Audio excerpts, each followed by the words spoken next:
The story begins with strange things falling from the sky. Along with that came some very peculiar objects from another world. And on the same night, everyone gained superpowers. The world turned into chaos, ruled by the new powerful beings. And in the middle of all that mess was Han, our beloved protagonist. He was just a regular guy who dreamed of a life full of waifus, just like you. But no one expected that. Along with the items, mysterious women would also appear. No one knew where they came from, but they all had the same goal: to capture our protag, for some unknown reason. But to him, that didn't matter. What really mattered was that, if one of them happened to knock on his door, they better be ready, if you know what I mean. He always wanted female attention, so he wasn't going to waste this chance. Han actually hoped they would keep showing up, because to him, that's how he would save the world and fulfill his nerd dream of having several waifus and forming a harem. Meanwhile, a strange game called Post-Apocalyptic started trending on the internet. Overnight, the game became a craze among gamers. Everyone was addicted, but no one knew who created it. It seemed to come out of nowhere, like magic. Han, of course, didn't care about any of that. He just wanted to play and relax, drinking his soda and cuddling with his waifus. But that was just in his dream. Experts warned that the game could be dangerous, with no control or supervision. It sounded like one of those news reports on TV telling parents not to let their kids play video games. They said it might be a scam and told everyone to uninstall it. But Han didn't care about those warnings. He just wanted to enjoy the moment. Even tired, he couldn't sleep, because out of nowhere, he heard someone calling him. When he opened his eyes, he saw a beautiful girl sitting on top of him. The girl smiled, saying she would take care of everything. Our hero thought he was dreaming, of course, right? But then he felt a strange pain, like a carnivorous plant had bitten him. Scared, the big guy raised his hands and realized he was touching something unusual. Only then did he notice what was happening on his lap. Even though it was something he always wanted, our hero panicked and pushed the girl away. Of course, right? He even asked who she was, not understanding anything. The girl apologized and said she had to interrupt the fun. She explained that she was there to shoot an addict from a shady financial group, and she also apologized for touching his body without permission. Han was confused, not understanding a single word she was saying. But before they could keep talking, something outside the window caught their attention. A huge werewolf, immune to everything, suddenly invaded the room. However, there was no time to react before it was swallowed by an explosion of fire.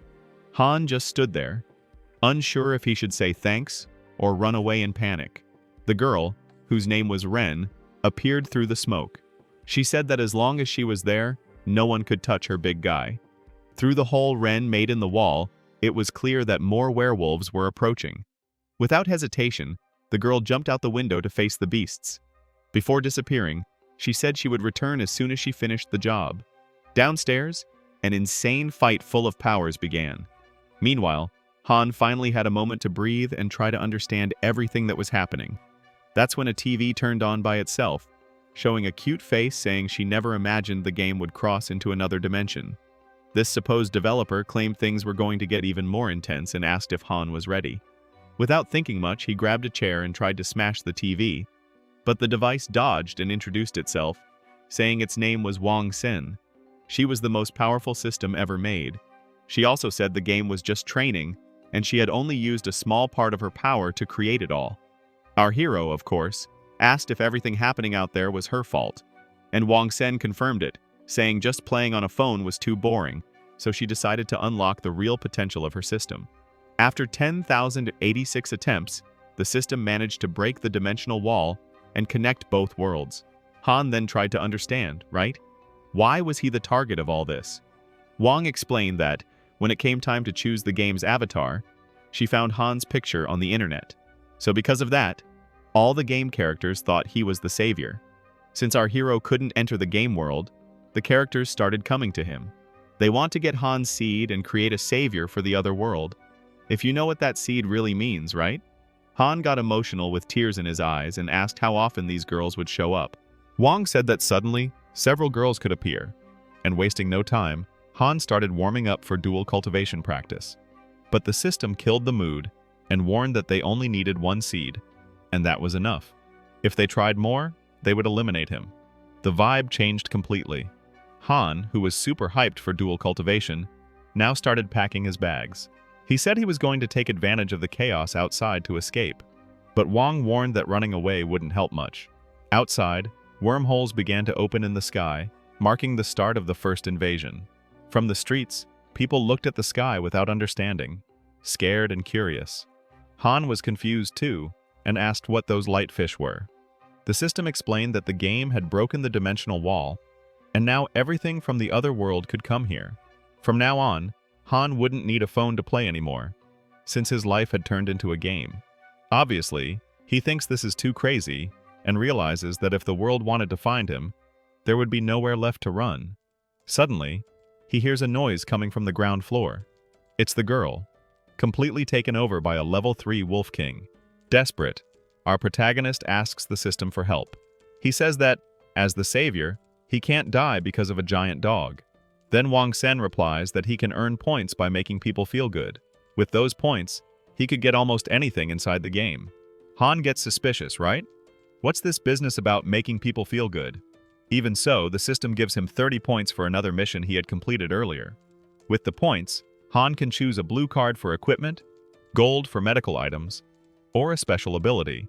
He picks a skill and gets the Flaming Punch, which is cow level, and boosts damage to 300 for 5 minutes.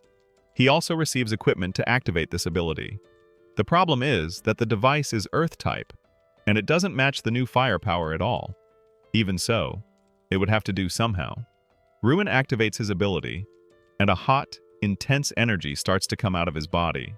Meanwhile, Ren is being humiliated by this Wolf King. Most of her clothes were already torn, and she felt she was really close to the end. Before being eliminated, she apologizes to her father for failing the mission. She just wanted to return his affection in another life. But just in time, a burst of fire explodes in the middle of the battle. From inside it, Han appears like a true hero. With just one punch, he sends the Wolf King flying. Ren falls completely in love with the savior who appeared out of nowhere to rescue her. Even with the leader defeated, several smaller werewolves charge forward. Ren yells for the young master to be careful, but Han, already confident, says he doesn't have time to play with these puppies. He curses and easily knocks them all down. Without wasting time, he runs to finish off the Wolf King for good. The monster even tries to fight back, but it's destroyed without any chance. This shows the game's mechanics. When there's total control, the attribute bonus didn't even matter that much. With the Wolf King's defeat, Han ends up receiving 50 points from the system. Looking closer, he sees that he now has access to the attribute panel, just like those system manuals we follow. Back in the room, he tries to stay safe. Wang appears again and asks if he's enjoying the game. Rao yells that he hates this kind of game, that he didn't like anything about it. Behind him, Ren was already ready to continue what they had started before the fight. Now that he knows she'll eliminate him after getting that seed, Han makes up some excuse and says he's going to buy snacks. He opens the door and asks the girl to wait for him to come back. However, outside, he ends up bumping into a woman who pushes him to the ground and tells him to stay quiet. She steps on his chest and introduces herself as an agent of the Special Secret Services. Her name is Lin Fei, and she orders Han to cooperate, warning there might be an intruder in the house. While the hero gets lost in naughty thoughts because of the agent's beauty, she orders the subordinates to search the house. The agents, all geared up and protected, check every corner of the apartment. Since they don't find Ren, Han assumes she managed to escape in time. Taking advantage of the chance, he tries to convince Lin Fei that he's just a regular citizen, with no criminal record. But suddenly, the agent's bag and radio start to move, controlled by the developer's system. Without thinking much, Han slaps the radio to try to turn it off before she finds out. When the nerves calm down, he realizes the huge mistake he just made. To make it worse, the agent finds an inflatable doll at the scene. That alone was enough to get Han arrested. This guy just can't get it right. Already in the patrol car, he tries to explain he's innocent, but the officer just tells him to shut up. Suddenly, an explosion happens, and a medical octopus starts destroying everything in the city. Several other superpowered people show up too, fighting alongside the population against the monsters. Han keeps saying that each day this world gets even crazier. Meanwhile, Lin Fei tries to report the situation, but her superiors tell her not to get involved, saying the mission wasn't hers. Annoyed, she throws the radio away and says all rebels should be eliminated.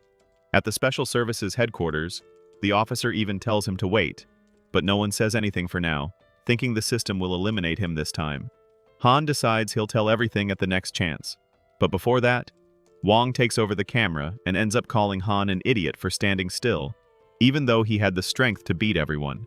The protagonist gets even angrier and blames the system for making him the target of the entire planet. In the monitoring room, Lin Fei tells a guard that locking Han up will make him tell all the truths. But on the camera, she sees the boy flipping her off with that defiant look. But we know he was actually flipping off the system. Naturally, she gets furious, of course, right? And admits that she had underestimated this boy. Before entering the room, a colleague from the agency approaches her with a mischievous smile. Everyone knows he has a crush on Lin Fei, and that shameless guy asks for a chance, promising an unforgettable night. She doesn't waste time and warns that she knows his reputation very well, since he's worthless, and threatens to end him if he keeps insisting. Right after that, shamelessly, she enters the room and even slams the door in the guy's face, making the other agents laugh. Seems like this guy Tang just wanted to use Lin Fei to climb the hierarchy with the director. Two colleagues comment that he was a coward, and that makes him red with rage. Already inside, Lin Fei goes straight to the point and asks Han what he saw on the day of the invasion and why his house was attacked first. Our hero tries to play dumb, but she already suspects he knows something. She shows that the wall of his house was destroyed and asks again, "Why are they after you?" Our hero doesn't know how to explain and keeps stalling. At that moment, in the hallway, screams echo, and we see some splashes on the wall. Tang appears with a weapon in hand, saying she really is powerful and wondering who will be next. Lin Fei quickly comes to mind, and Tang starts going down the stairs, leaving a trail of bodies. In the evidence room, an employee asks if the director ordered an audit. Another employee questions if they need to do this at night. Tang just says he doesn't know. He asks where the new items that arrived are, and without realizing the danger, the guard says they're on shelves 19 and 21. With this information, that shameless guy defeats his colleague without hesitation. He comments that those items were real treasures, and that letting them gather dust was a crime. So he grabs everything he wants and sets off with a plan to take over the world. Later, on the stairs, an agent finds traces of blood and alerts the other guards. The news quickly reaches Director Watton, who becomes furious and even breaks the pen in half. The team was still checking the cameras, trying to find out who this killer was. Another officer arrives and says that Tang was seen entering the evidence room 20 minutes earlier and hasn't come out since. Even with suspicions about what he wanted to do there, the director doesn't want to hear guesses. He needed proof. For him, anyone who eliminated a colleague should also lose their life. Watton then decides to take care of it personally. In the evidence room, the team arms up and positions at the door, with the floor guarded and the windows sealed. They were ready to act, but before they could break the door, an explosion throws them away. From the smoke, Tang appears laughing at the agent's dedication for working overtime. This guy is worthless. They even start shooting, but Tang was covered by armor made of thick mist. The director's assistant starts to panic. They realize Tang was using a powerful artifact, but Watton stays calm and orders the use of nitrogen bombs. The agents launch this special liquid to try to break the armor. Even so, Tang mocks, saying he'll show what real terror is today. With the situation getting out of control, the director orders the evacuation alarm to be activated. However, he decides to keep his promise and stands in front of his men. Tang sees this as real stupidity, since now he was powerful with this armor and his new powers. Even so, when the men face off, the director doesn't back down with the other agents. Meanwhile, in the interrogation room, Lin Fei presses Han against the table and demands he confess everything. Suddenly, the alarm goes off and Lin runs out to see what's happening. She sees agents running in panic because of the destruction caused by Tang. Before she can understand, that madman breaks through the ceiling and appears there with a smirk on his face. He says he's happy to see her again, but Lin pulls out her gun. At that moment, Han, relieved by the distraction, finally manages to breathe. However, Tang kicks the door down and hits Lin in the stomach with his elbow. Taking the chance, he does what he wanted with the girl from the beginning. Mocking her, he says she can't resist anymore. Desperate, the girl could only ask for help from someone else who was there. And who was there was Han, trying to sneak away in the middle of this mess. He even says he doesn't want to get involved in their relationship, especially in the middle of all this chaos. Tang gets irritated but still doesn't intend to defeat our hero. Before Han can escape, the system invades the chamber and speaks to him live. It starts calling Tang a bum for insulting women, making the villain furious. Lin starts to feel even safer with that. And our hero keeps trying to make excuses, saying it wasn't him who said those words. It was the system. Tang holds back, showing surprising control. But the system keeps going, and even calls Tang impotent. Even swearing it wasn't him, Han ends up becoming the target of this villain, who thinks he's the one insulting with those harsh words. Luckily, he still has 30 points to use on a random skill. He hopes to get something useful, and unlocks the Blood Dragon Pillar. He could only use it 10 times, so he decides to activate the first one right away. The skill forces Tang to retreat, revealing our hero's new power. The little villain realizes the boy had been pretending to be weak all this time, but that only makes everything more fun for him. Tang then uses a dark ability and orders his enemies to be hunted. Elsewhere, Han and Lin Fei manage to have peace for a moment. Our hero celebrates still being alive, but the system appears calling him a coward. The protagonist gets annoyed and asks if Wang wanted him to throw himself into danger. After all, Tang had several permanent skills, while our hero only had temporary ones. Wang replies that the points don't matter and that she can give as many as she wants. Lin didn't understand anything about what was going on with that talking computer. Han takes the opportunity to explain everything to her, and even yells that it's Wang's fault for creating this game and opening a dimensional wall between the worlds. Lin finally understands how Tang got so powerful so quickly. She says he probably took all the confiscated items from the department. Han asks what they should do now. The girl decides to look for her father, the only one who could do something about it. Han wanted to know if the director was that burned guy he saw on the cameras. They had access to the evidence room and saw someone badly injured.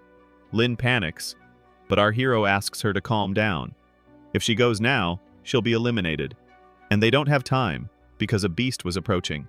Lin starts crying and begs for help, saying only he could do something to help her. The system likes the girl's attitude and suggests she motivate Han, if you know what I mean. Surprisingly, she doesn't refuse and tries to seduce him. But it's not enough for Wang, who says he feels nothing. This ends up hurting Lin's pride, who's always been adored by men. She never had to try very hard. Furious, she pushes our hero and starts taking off a bit more clothing. She won't accept that he doesn't find her attractive. Even thinking this situation was very strange. Our protagonist was obviously going to take advantage of it. Right after, Lin asks if that was enough, and the system answers yes. Han tries to apologize, but then the system window pops up with a reward. He had earned 200 points and became the first player to reach level 3. His stats increased, and he gained 3 more reward cards. At this level, the chances of getting good cards increased a lot. Suddenly, the door shakes from several strikes. The beast had finally arrived. Han grabs the 3 cards at once, without thinking too much, obviously. He had received the Blue Dragon Armor, which was S rank, and a potion with a 30-minute effect. Finally, the last card was a skill that lasted for about 10 uses. The beast broke down the door, and Lin started to panic. But our hero appeared wearing an S-rank armor. He took down the monster with such force that the explosion was felt outside the building. Tang notices that huge impact, and gets excited about Han's power. So he decides to go after him to fight together. In the department room, the beast was defeated. Lin was impressed with the prota's power, and the system explains that the armor is one of 4 S-rank pieces. With all 5 together, a person could even surpass divine power. Han's attitude toward the system changes. He decides to fully trust it. Pulling Lin along, he decides to save whoever he can.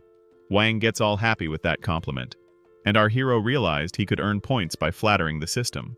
However, suddenly, an ice shard flies toward our hero. Han manages to dodge it just in time and almost dies. He blames the system for not warning him about the danger. Meanwhile, Wang gets irritated, saying that it's the player's responsibility to know these things. However, Tang ends up appearing. Seeing Han's powers, the officers suggest forming an alliance. He wanted to conquer the world with our hero, but our bro just wanted peace and was chilling with his waifus. Tang doesn't insist and instead activates his ice skill and decides to eliminate the hero. In response, Han activates his armor. Before fighting, he tells the officer to save the people while he handles Tang. The attacks came from all directions, but Han managed to defend himself.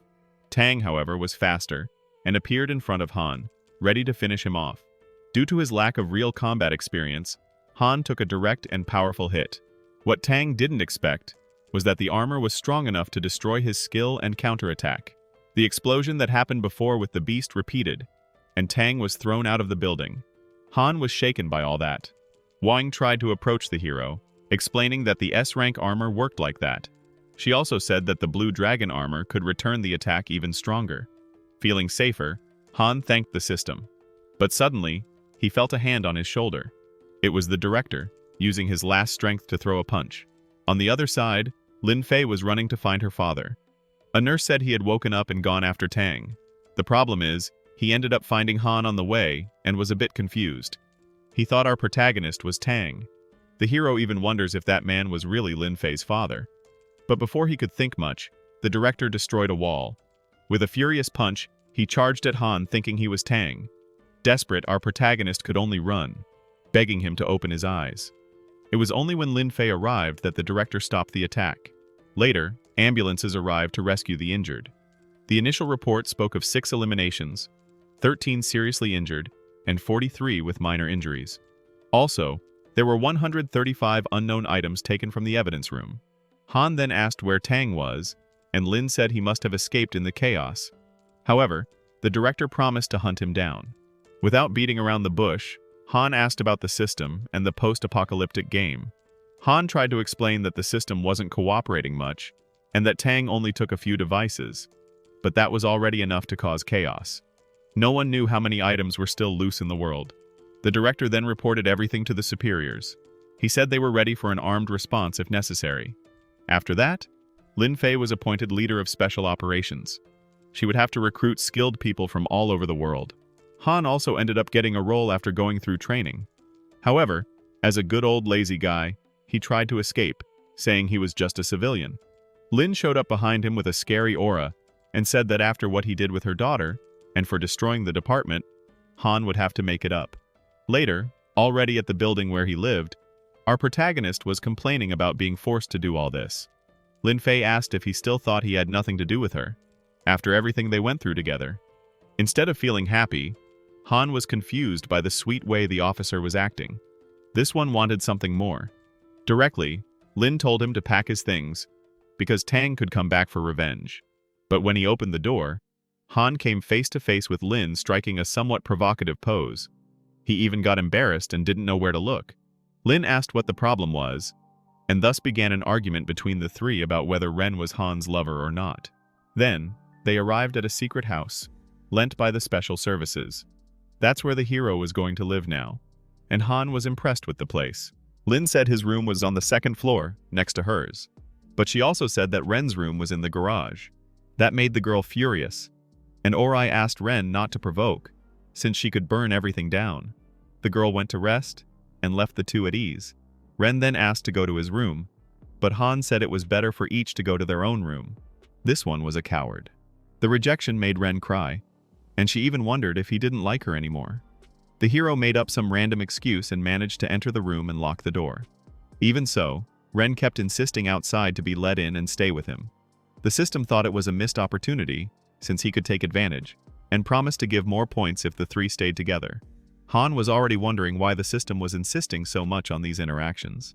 And finally, he ended up discovering the reason. Wang, the system, had never been in a relationship. So, she created this game thinking it would be like the real world, but ended up realizing something was missing: intimacy between humans.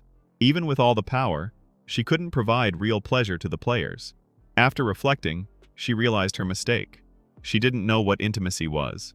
It was like someone who reads comics but has never lived it for real. She even thought the world was based on those little stories. Han suggested that she search the internet, and even offered to send a very questionable link. However, the system ended up refusing, and said it preferred to learn by observing the NPCs she had trained herself. The hero said that just Ren was enough material for her to study, and even asked to stop with these situations. But the system started sweating bullets, giving excuses, and even said that more women meant more fun. At that moment, Han realized the system was no longer in control, and Wong started screaming that she was a god and that she did have control. However, our hero wasn't really buying it. He even said that if she didn't tell the truth, he would cut the power and never speak to the game's creator again. With no way out, Wang ended up confessing everything. She said she messed up the code and broke the barrier between worlds. Now, the two worlds were linked forever. The hero was furious, worried about these catastrophic consequences. The system promised that with enough data, it could fix everything. But at the moment, it was too much for Han to handle.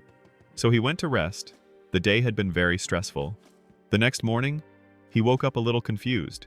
He didn't even remember when he had fallen asleep, and realized he wasn't dressed. And the worst part, Ren was right next to him just the same. He was shocked and started screaming. He was sure he had locked the door.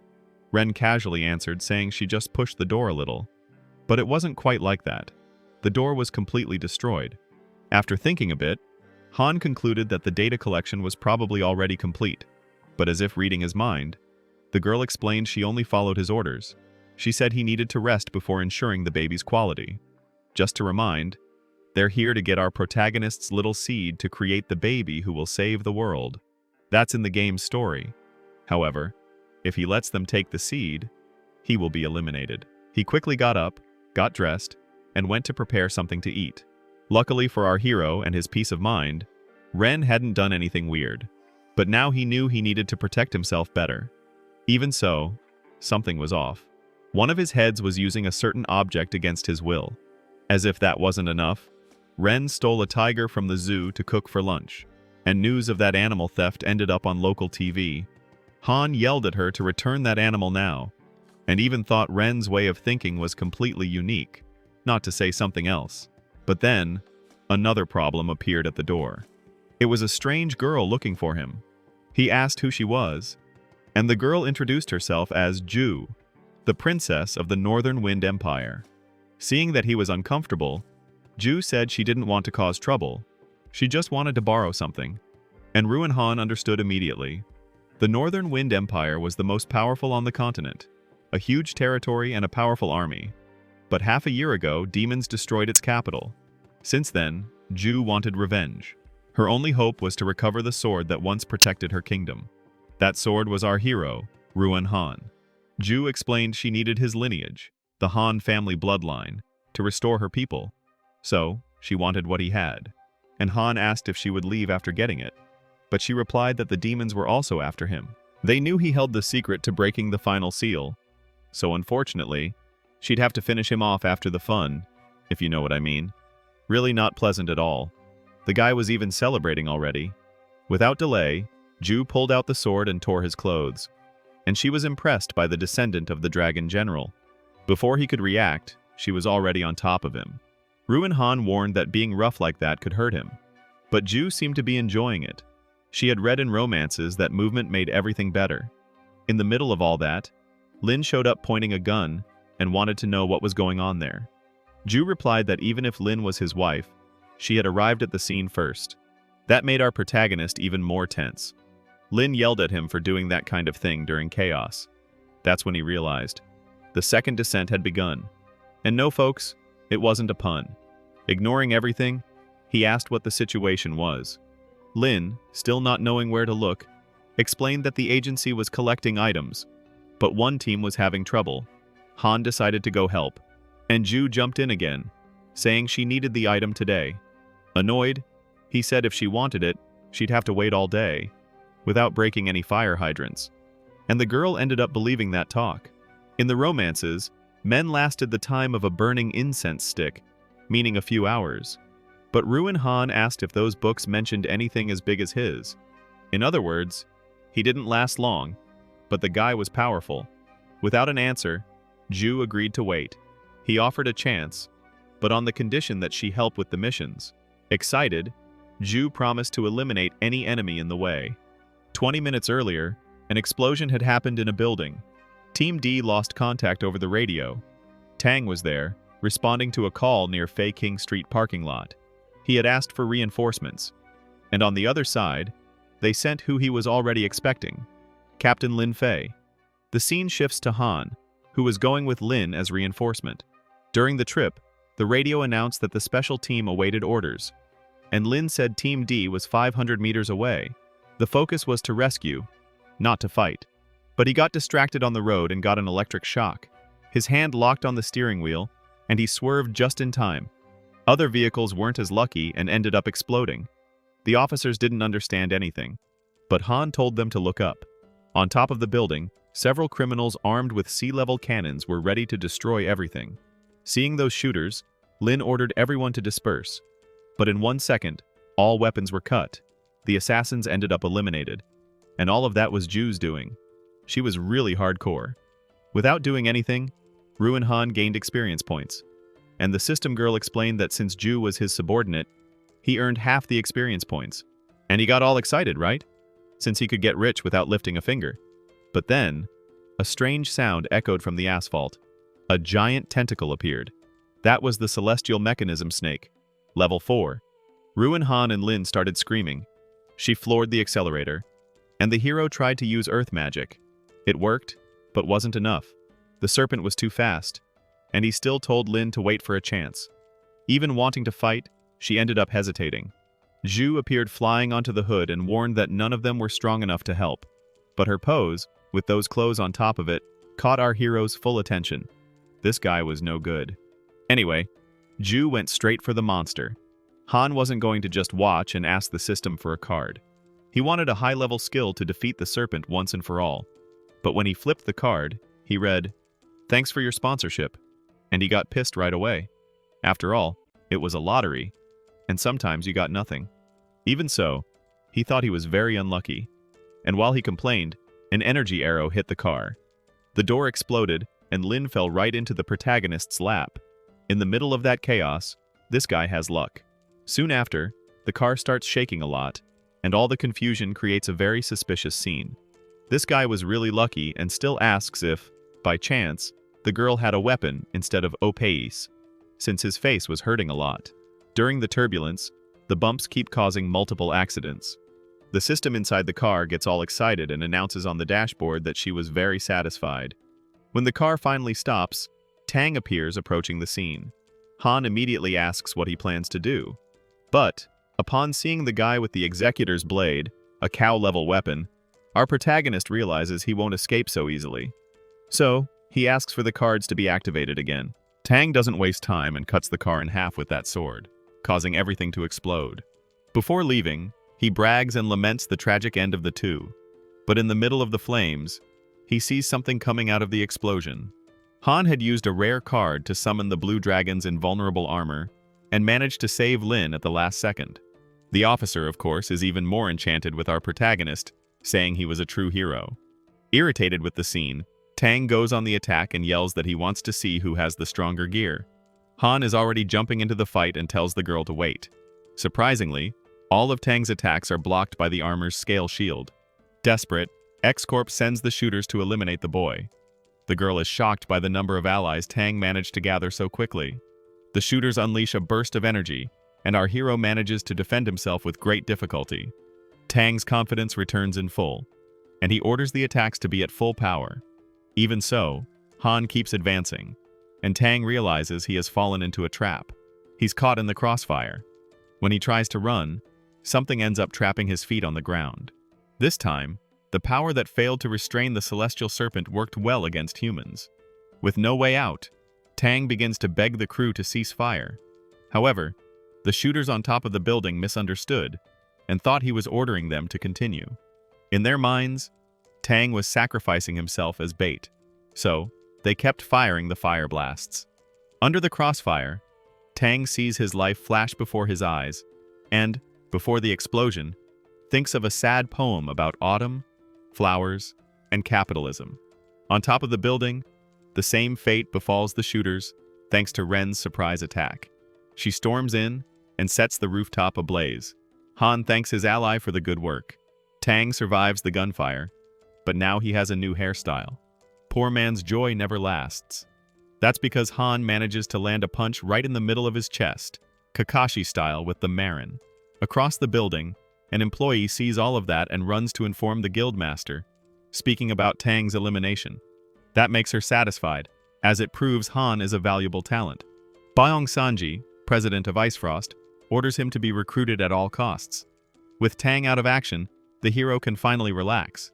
But he finds it odd to have earned only 50 experience points. Each shooter was worth 8, so the total should have been much higher. Lin calls him, and the boy runs off, leaving X-Corp lying on the ground. Suddenly, a blue energy surrounds Tang, heals his chest, and teleports him away. He screams excitedly, saying he's invincible now.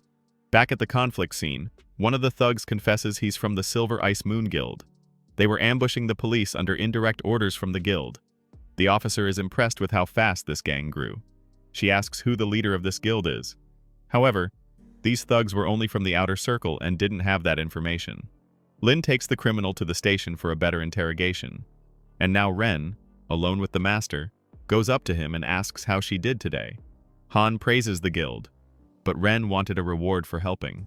He tries to dodge the topic by saying he needs to help Lin first.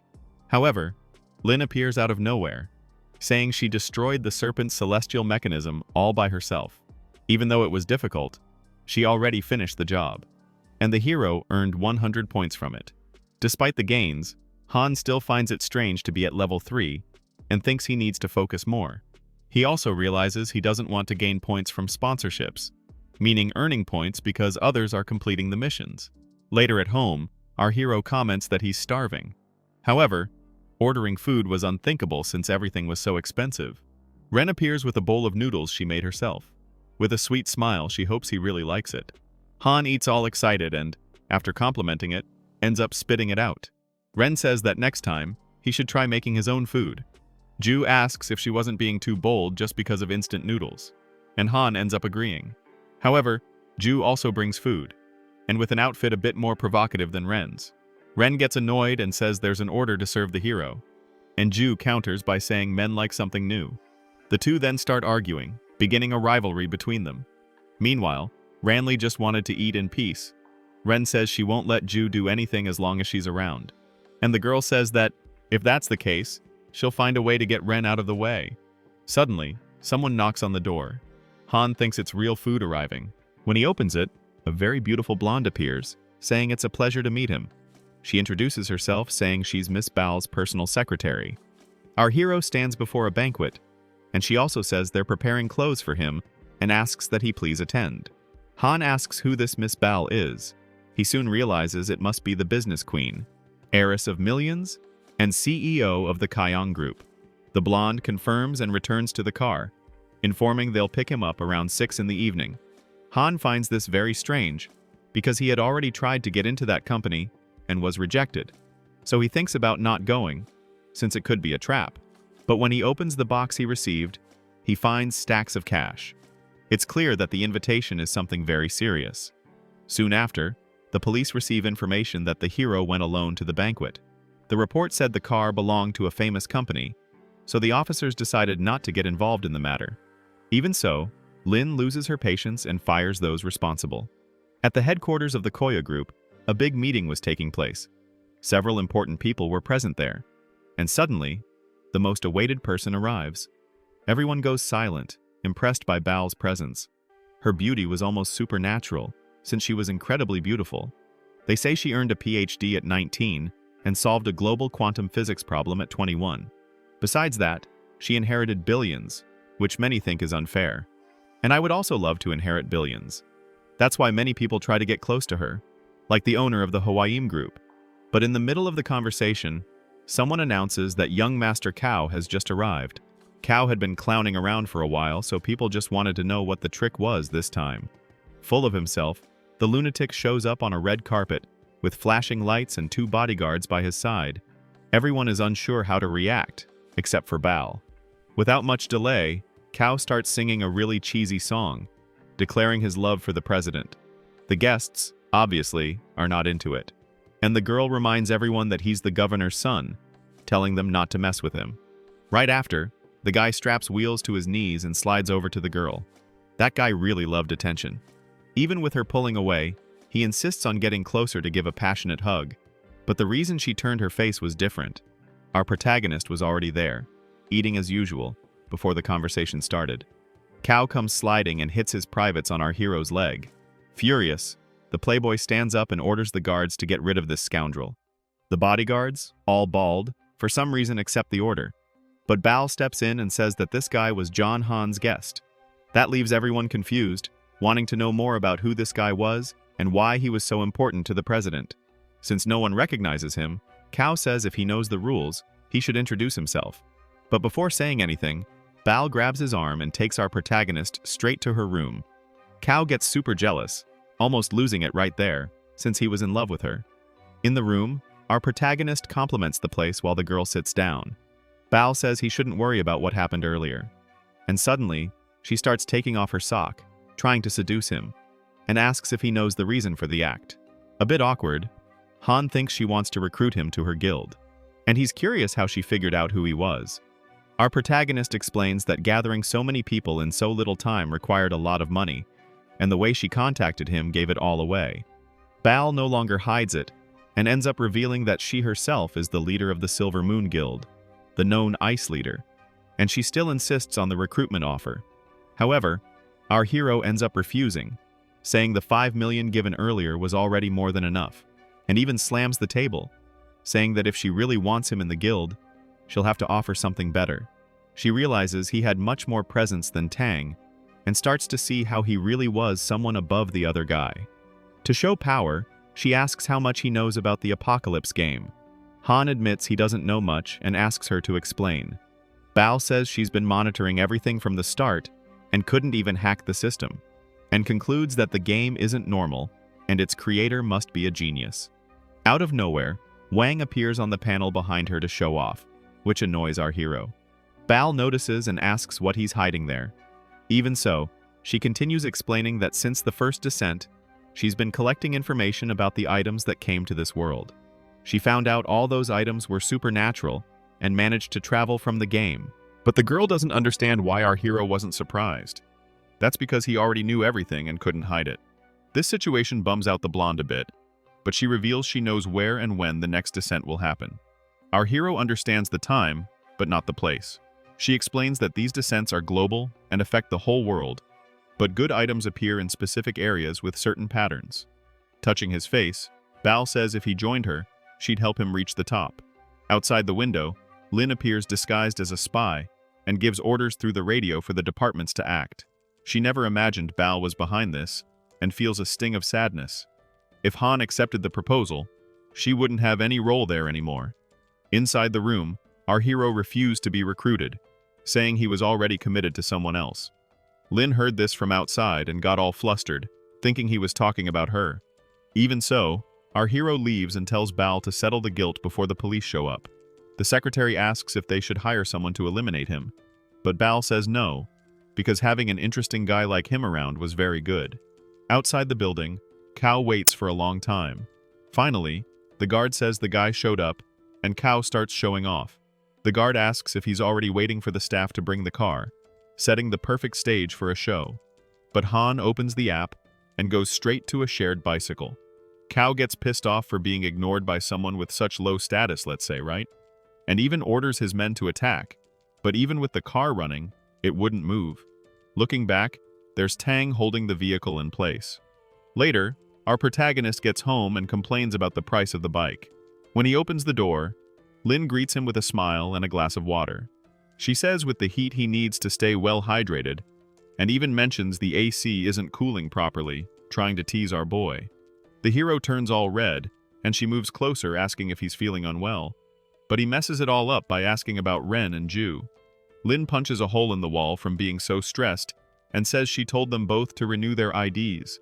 Since they'll be alone, she was planning to reward Han for how he handled Bao. While she imagines how the night will be, a missile approaches the house. Since the place is a Secret Service location, the sentries fire and destroy the projectile. Even so, the shockwave breaks the windows. In the middle of all this chaos, our hero asks what the hell is going on.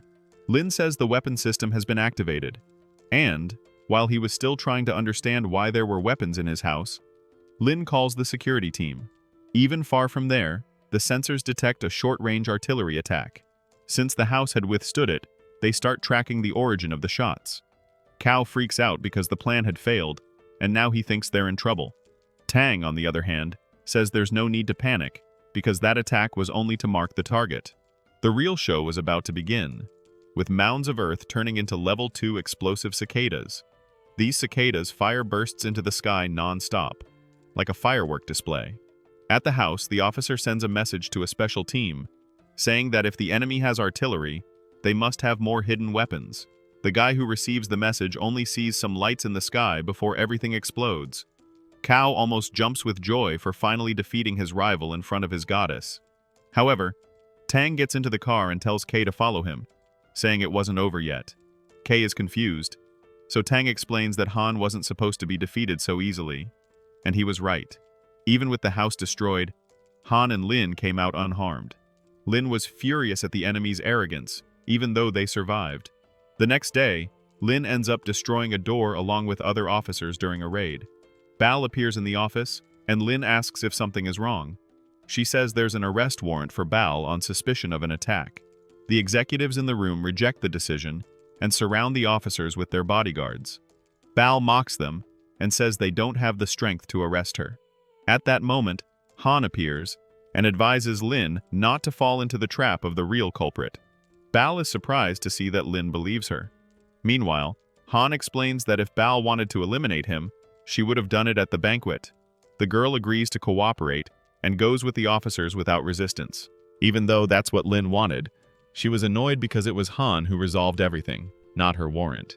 At the station, fans crowd, and a report demands Bal's arrest because of her fame. During the interrogation, Bal denies involvement with the guild. Lin then asks why she invited Han to be her right hand. She replies that she just admired him and wanted to talk. Outside the room, the director asks if Huan is sure of what he's doing, and our hero confirms, saying Bal still wants him to join the guild. The system asks who is behind this, but the important thing is the reason, not the identity. Meanwhile, employee Lidal walks through the company.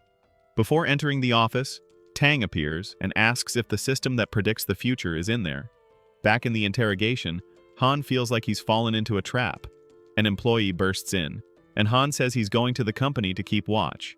But the employee warns that the station is being attacked by superhumans. The target is high-security prisoners, and Han suspects it's the work of the same enemy, deciding to act.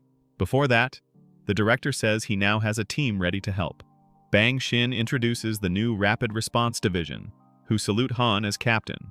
The director says each member of the team can face 10 enemies alone, thanks to their power. They also use skill badges, which make them even stronger. Han gives the order and everyone moves out immediately. At the prison, criminals are having a party, some even with women. One tries to take advantage of a woman, but gets a fire blast straight to the face. Han was there and orders them to arrest everyone and eliminate those who resist. The elite team acts so fast it almost seems unfair. Later, a soldier says the situation is under control, but some fugitives are still on the loose. Not even the ability user was found, which means they left before the team arrived.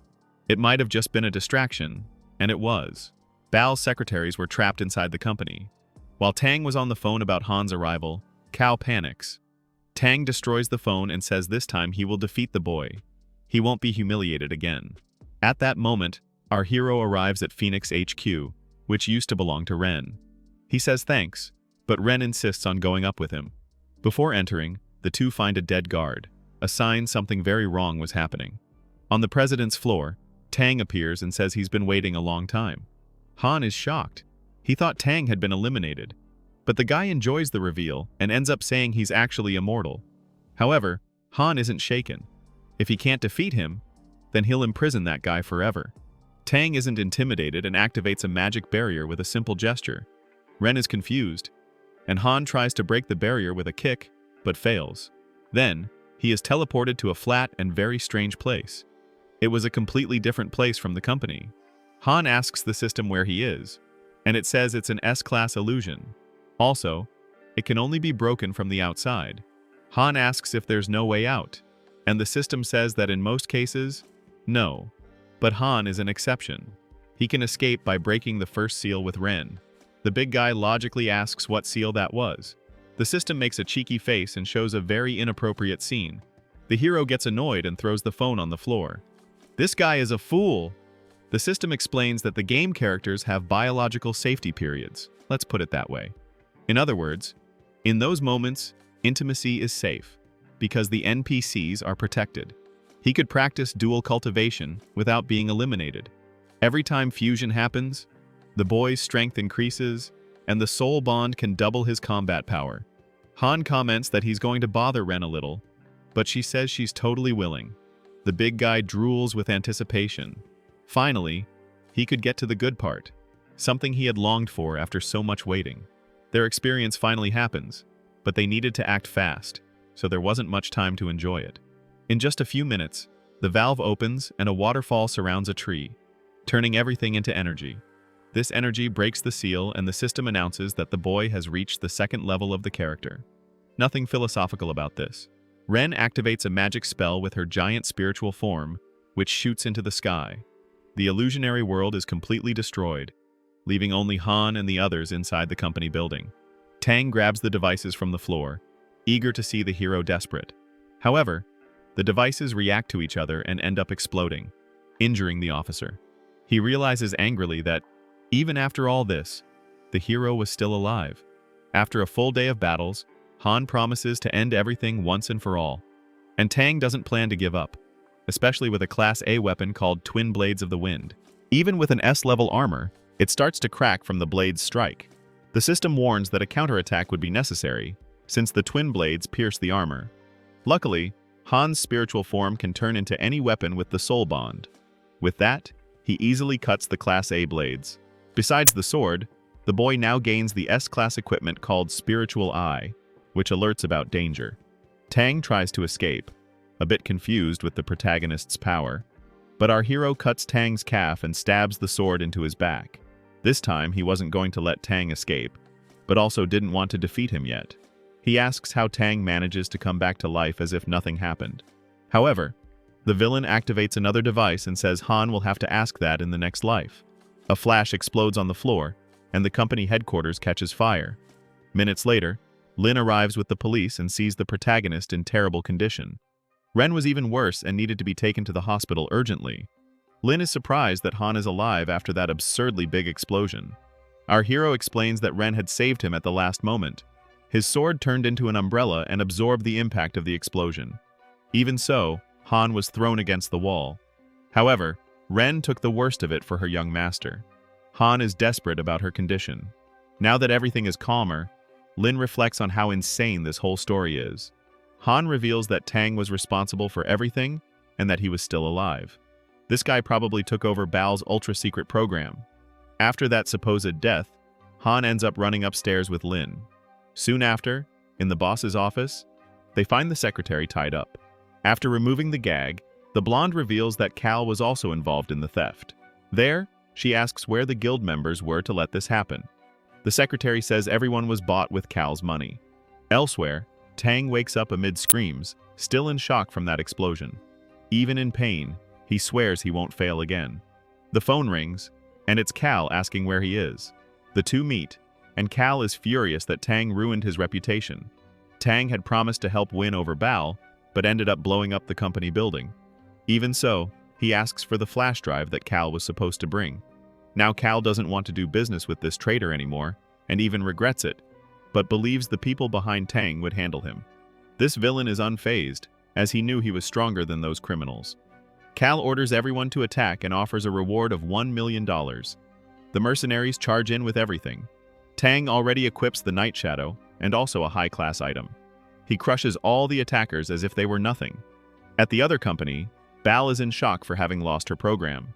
The hero comments that, if other powerful people found out about it, it would be very dangerous. Unfortunately, there was no way to deactivate the program remotely. There, she asks if it's possible to create another set to balance it. Bal says it'll be difficult, since even the databases were destroyed. It would take months to collect everything again. However, our protagonist assures that he doesn't need to recover the data manually. He could ask the system for anything. Bal asks what that means, but it was too complicated to explain. He ends up saying it's like he's the game's genius developer. The girl is shocked to find out that the developer is actually an artificial intelligence. The hero gets straight to the point and asks if Bal could provide the data. The system agrees, but with a condition of poverty. Then something ends up appearing there between Han and Baal. Meanwhile, Tang approaches because the enemies are somewhat afraid to attack them. Reaching level 4 only made him more eager to keep defeating these weak beings. But, since he was already tired, he warned that anyone who wanted to switch sides could do so now. For those who accepted X-Corp, which is Tang's nickname, he promised he'd give freedom to that person in this new world he was going to create. Scared, the mercenaries quickly kneel down. With so many people joining, money became a serious problem.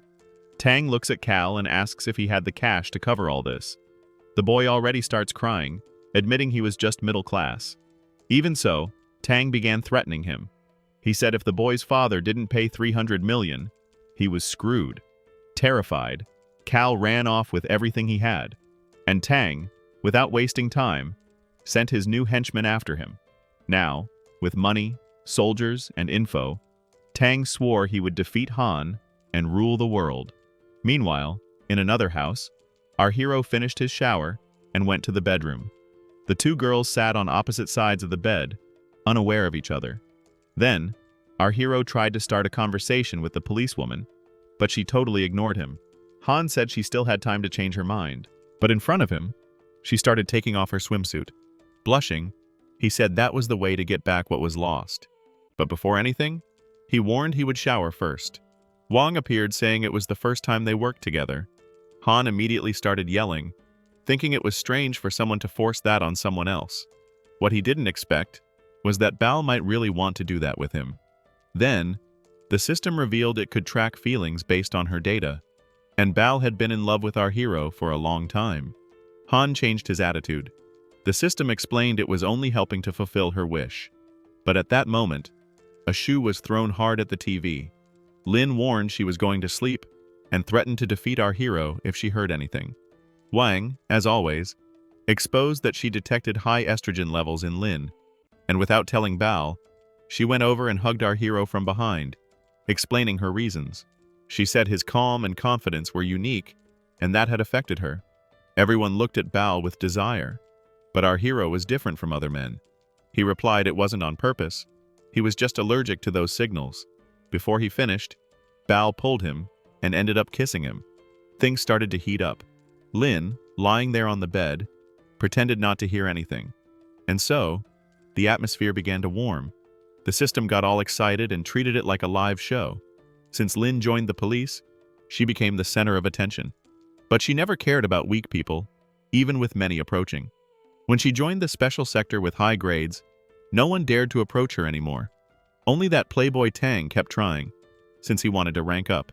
She thought the protagonist was a loser, but he proved otherwise to her, and thinking her soulmate was like the other girl was too much for her to bear.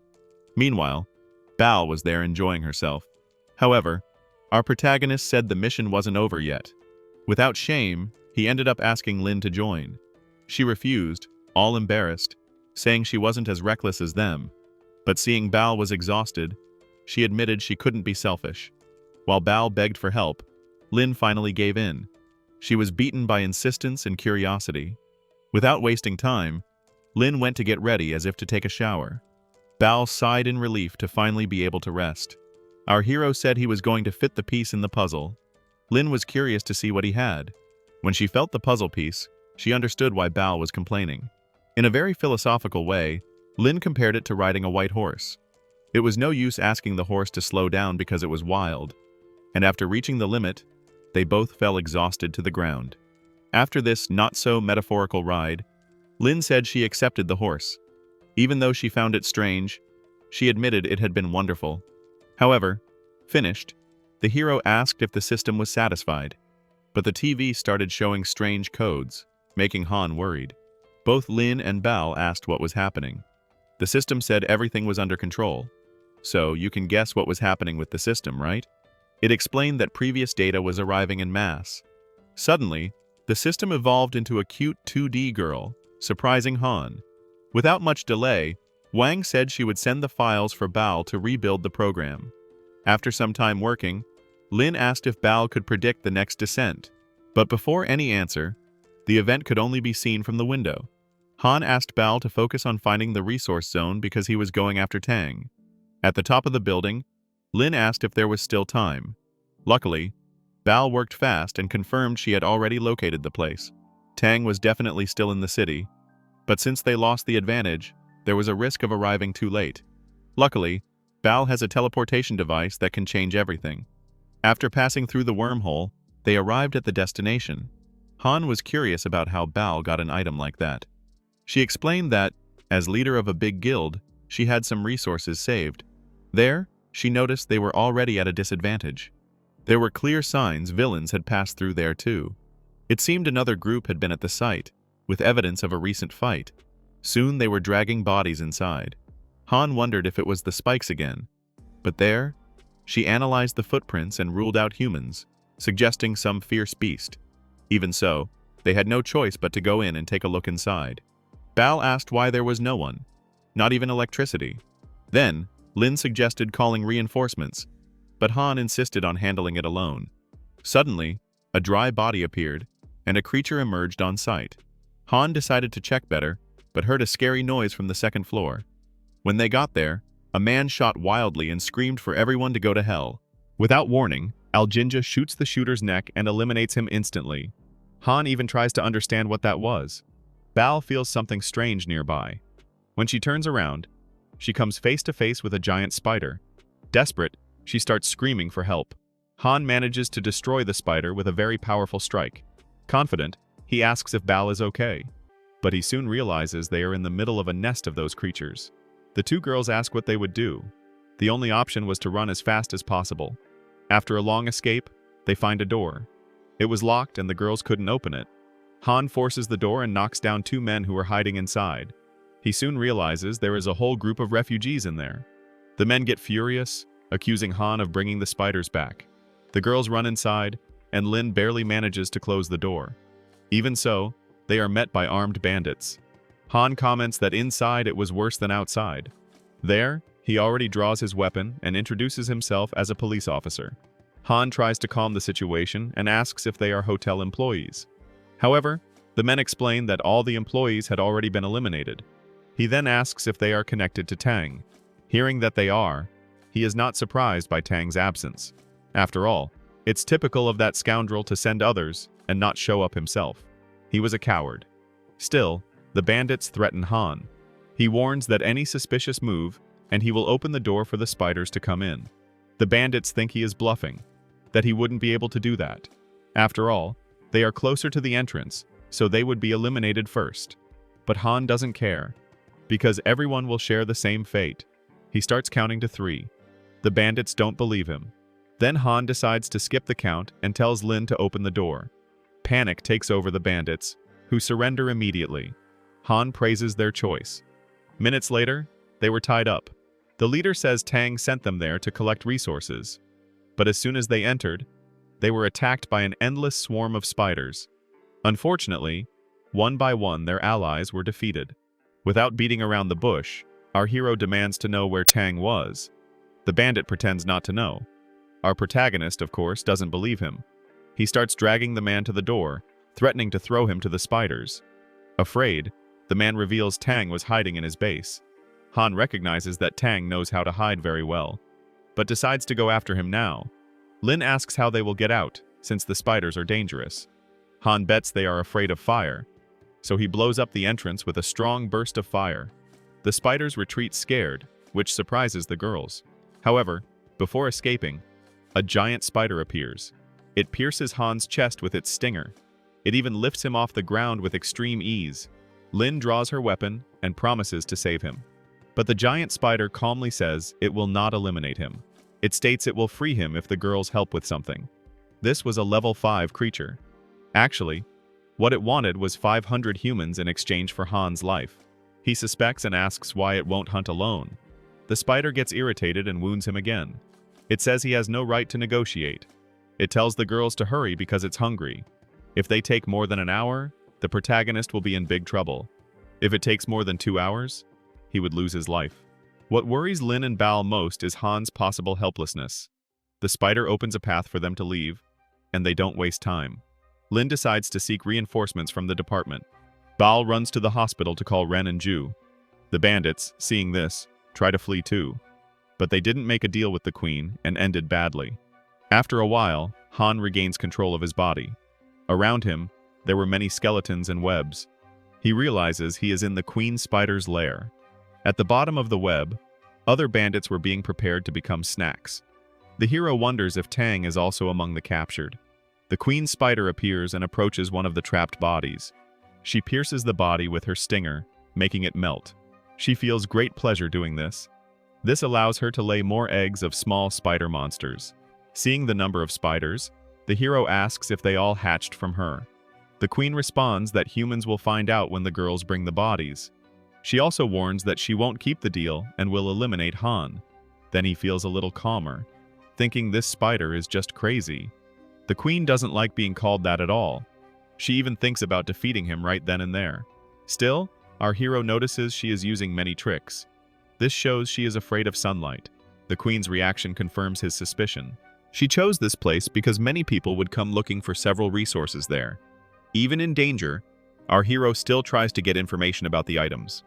But the queen was not dumb enough to fall for that trick. Han stops pretending he is trapped. He activates his blue dragon armor. He breaks the queen's stinger, leaving her incredulous. After all, the poison should already be working. He shouldn't have that much strength. Our hero explains that, at first, the poison was working, but he ended up using a cold heart pill. With that, he changed his attribute, which was fire, to the poison attribute. The queen didn't expect that, but still believes she can defeat him. Without wasting time, she orders all her offspring to attack Han. Even fully healed, our hero still doesn't have skills against poison. So, he summons system cards and says he deserves something good for completing his objectives. Looking at the card, he doesn't understand what it does, and soon gets scared recognizing a familiar little girl in the ability. Han thinks if he had known this, he would have chosen another card. Still, he accepts his fate. The system appears and says that, with this super rare card, Han will no longer need electronics to see her. But for him, nothing could be worse. While they talk, the queen gets even angrier. She thinks this boy is mocking her and attacks with everything. They are thrown far away by the impact. Han asks what skills the girl has to help him defeat the monster. Because she is at a low level, she cannot summon weapons, but she can provide some common items. The options are a jade bed, a dragon tendon kite, and a mysterious bird fabric. The hero thinks the system must be joking with him. The queen laughs, saying she has never seen such a strange pair. Without wasting time, Han asks if there is anything really useful. The system says that in the current state, it cannot provide anything with combat power. So our hero asks if it can at least call Tang's transport support. The girl starts looking and asks if he is trying to escape. The queen does not want to allow the escape and decides to finish everything quickly. She assumes her most powerful form. Han warns he won't hold on for long, and that the girl should alert him when she finds the queen. The queen advances with huge claws instead of hands. Han tries to defend as best he can, but the attack makes him think how many humans she must have defeated to be so strong. The armor's shield cannot withstand the impact and breaks. They almost get hit in the face, and on the second blow, the queen hits and throws Han hard against the wall. At the last second, the girl throws an item to him. Even stuck on the wall by the webs, our hero manages to catch the item. Han smiles and activates the item. A rift opens in the structure of the place. The queen asks if he intends to escape through the tunnel. Even without being able to breathe because of the web prison, our hero never wanted to flee. Help came from outside and hit the queen directly. She never imagined the sun could be so powerful. Now that he was recovered, he activates the dragon armor. The queen realizes he is no longer trapped and understands he kept her immobilized on purpose. Our hero was only trying to gain time with all that. The queen begs for her life, saying she could serve him as a mount or something like that. Comment if you would like to have such a spider as a mount. However, Han didn't want to hear any of that, and ends up crushing her mercilessly. With the battle over, the system asks why he doesn't care about the items. Our hero assures he will find them sooner or later. Besides that, there are more important things now. He leveled up 2 levels at once. But instead of celebrating, Han asks if the system noticed something. Before, he received a congratulations message for being the first to reach those levels. But now that he was at level 5, he got nothing. So probably someone had already passed level 5. That could mean Tang had reached a higher level than him. Leaving the hotel, our hero found reinforcements arriving. Han says he will go after Tang, since the spiders were defeated. He asks the girl to protect the building and look for special items. The officer offers to continue with him, but our hero refuses, saying the more people go with him, the more attention it would attract. Lin smiles, relieved to see the big guy was okay. Suddenly, a soldier shouts that someone appeared at the top of the stairs. Since the person ran at high speed, the police start shooting. Lin orders the team to follow, saying they can't let the stranger escape. She wonders if Tang's team is still in the prison searching for rare items. Meanwhile, a group of men celebrate having survived the trip and now being full of items. One says the boss was right and they found many treasures. They even call Tang a genius. They hear a strange noise, but the bald man tells his partner to focus on the road and not worry. Then he says it's better to prepare so it doesn't look like they were hiding items from the boss. However, Han hears everything from above, hidden on top of a car. Later, the subordinates arrive at the base and find it strange the boss hid in such an empty place. Getting out of the car, Lin asks how the collection went. They answer they managed to gather 18 items. She still asks about the last group and why they haven't returned. The bald man said maybe they had problems on the road. No one knows where the boss was, but Han hears everything under the car like a true 007 spy. He is impressed by Tang's ability to gather so many people in such little time. The guy really was very clever. Then, our protagonist realizes he would need a safe place for the boss to arrive.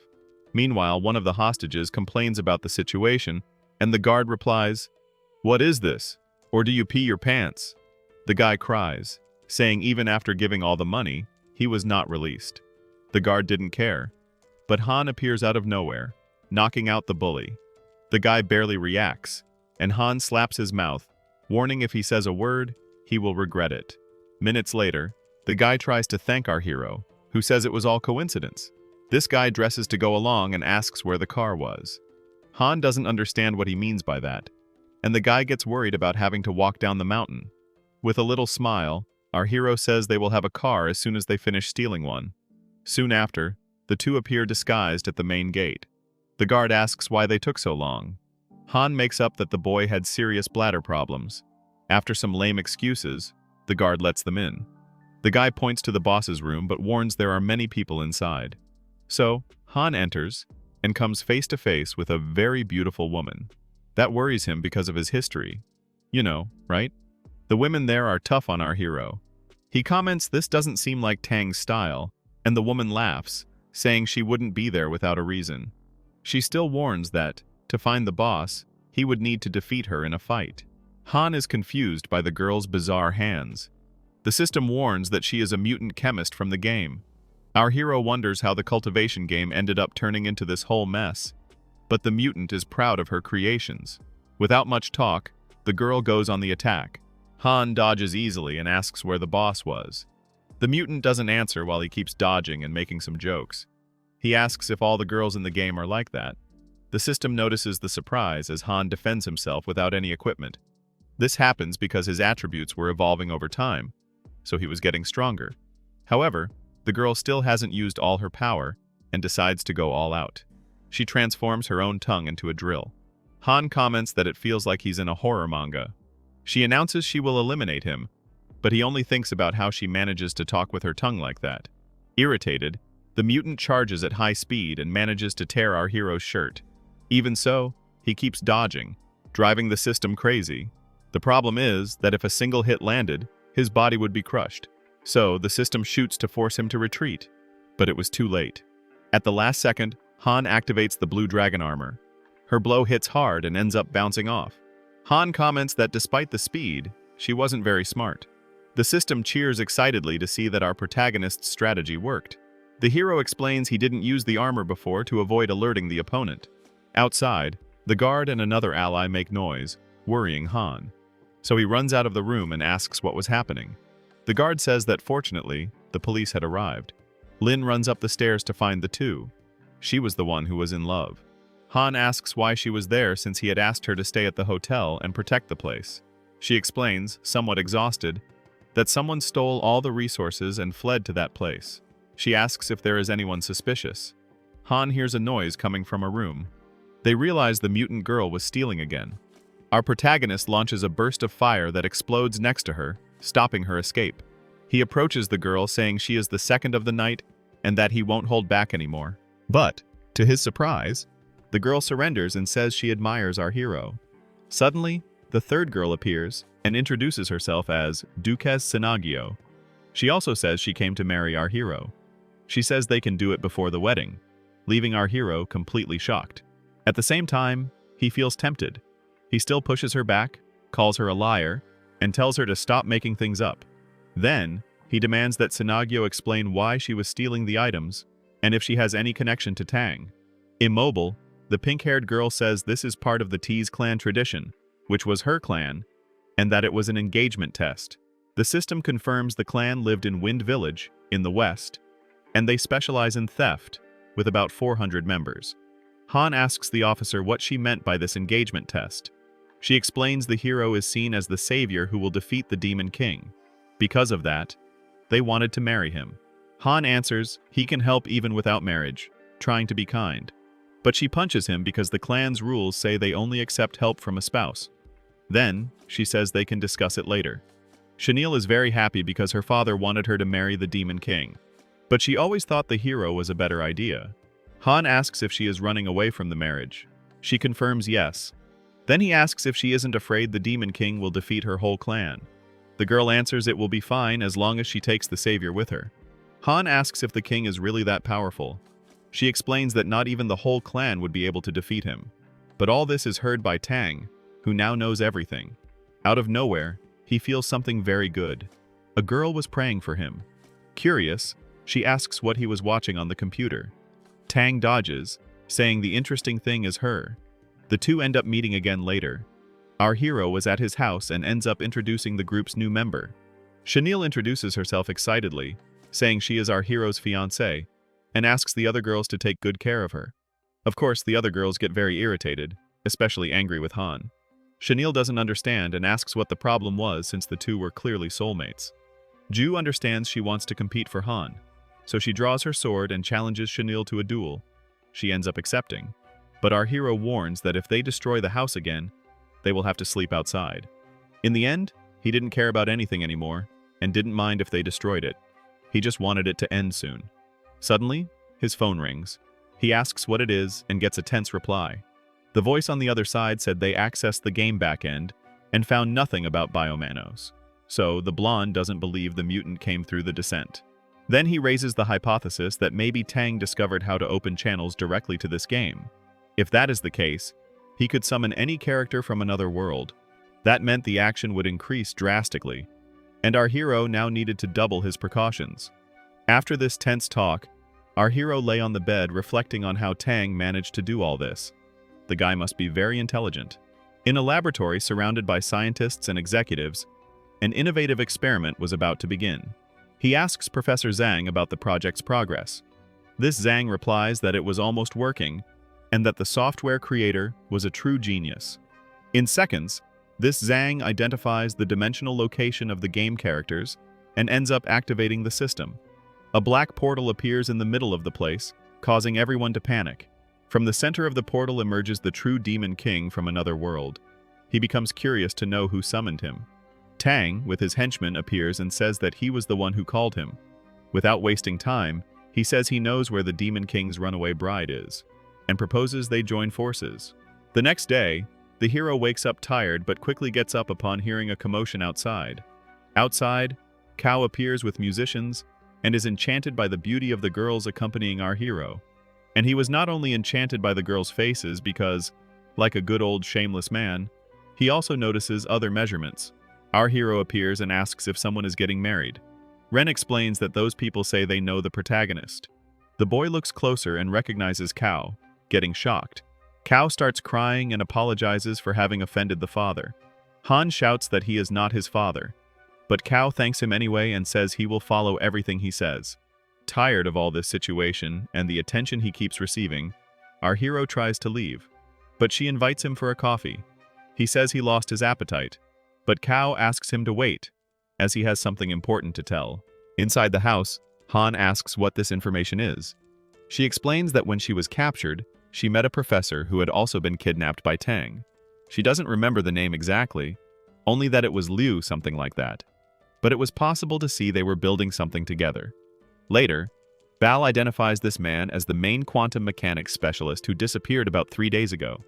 That finally makes this kidnapping make sense, right? Probably it was Tang who took him. Han asks why the villain was interested in a professor. The girl replies that no one could say for sure, but it was certainly not something good. Our hero agrees but cannot avoid getting distracted by Bal's beauty. She continues talking that she will monitor particles to try to track any trace. Changing the subject, Bal comments that she has a present for him, Han. He thanks her, staring at her face, not noticing what the present was. She asks why he is all red. Our protagonist makes excuses, saying it was because of the heat. Bal laughs and goes to get the present. While she is out, our hero wonders why he was so nervous around her. Bal returns with a box in her hand and says that, after the last incident, she no longer lets anything important be thrown away. Han murmurs to himself that things evolved too fast since last time.